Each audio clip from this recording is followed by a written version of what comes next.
Maman qui galère, bonjour. Alors, on a commencé ce parcours ensemble. On est déjà à notre 4e vidéo. Donc, l'idée, c'est de faire un petit bout de chemin ensemble pour vous donner de la valeur, vous accompagner dans ce chemin et vous donner la possibilité de mieux faire connaissance avec moi parce que à la fin de ce parcours, je vous proposerai de continuer le chemin avec moi. Donc, l'idée, c'est qu'on fasse connaissance et que vous puissiez voir si vous aurez cette envie de continuer le parcours des gardiennes de l'harmonie avec moi juste après cette série de vidéos.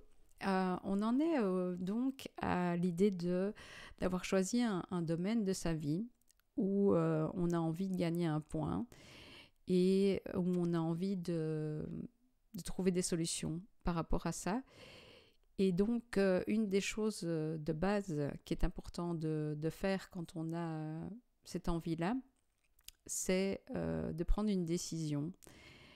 Et cette décision-là, elle va devoir être formulée concrètement pour que ce soit votre phrase à vous qui va vous accompagner jusqu'au moment où vous aurez, à votre avis, gagné ce point. Donc, ça s'appelle formuler un objectif et c'est ce qu'on fait en tant que coach professionnel certifié en PNL. On utilise le meilleur de notre cerveau et donc, pour utiliser le meilleur de notre cerveau, il est super important d'avoir une phrase. Mais une phrase qui est vraiment formulée d'une manière affirmative et pour lequel vous serez sûr que vous allez vraiment bien formuler pour vous, sans se mettre la pression bien sûr, mais c'est vraiment important parce qu'en fait, déjà, il faut savoir que notre cerveau ne comprend pas les négations. C'est quelque chose qui, voilà, il ne capte pas. Donc, c'est super important de faire une phrase affirmative par rapport à votre domaine de votre vie que vous avez choisi. Alors, ça pourrait être tout simplement, par rapport à l'exemple que j'avais pris lors de la vidéo précédente, c'est par exemple vous dire que vous, ce que vous avez envie, c'est que ça aille mieux, par exemple, avec vos enfants. Donc peut-être que votre objectif, ça va être je, je trouve des solutions pour améliorer ma relation avec les enfants ou peut-être j'améliore la communication avec mes enfants. Ou, vous voyez, c'est vraiment trouver donc votre phrase à vous qui vous permettra justement d'avancer et de faire en sorte d'être aligné avec ce que vous voulez vraiment.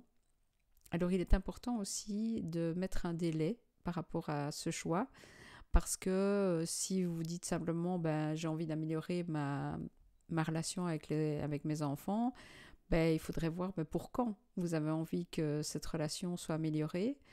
Et puis, par rapport à cette amélioration de la relation, qu'est-ce que ça veut dire pour vous? C'est quoi derrière? Est-ce que c'est une question de faire plus d'activités ensemble? Est-ce que c'est une question de vouloir passer plus de temps avec vos enfants? Est-ce que c'est une question d'être mieux comprise par vos enfants?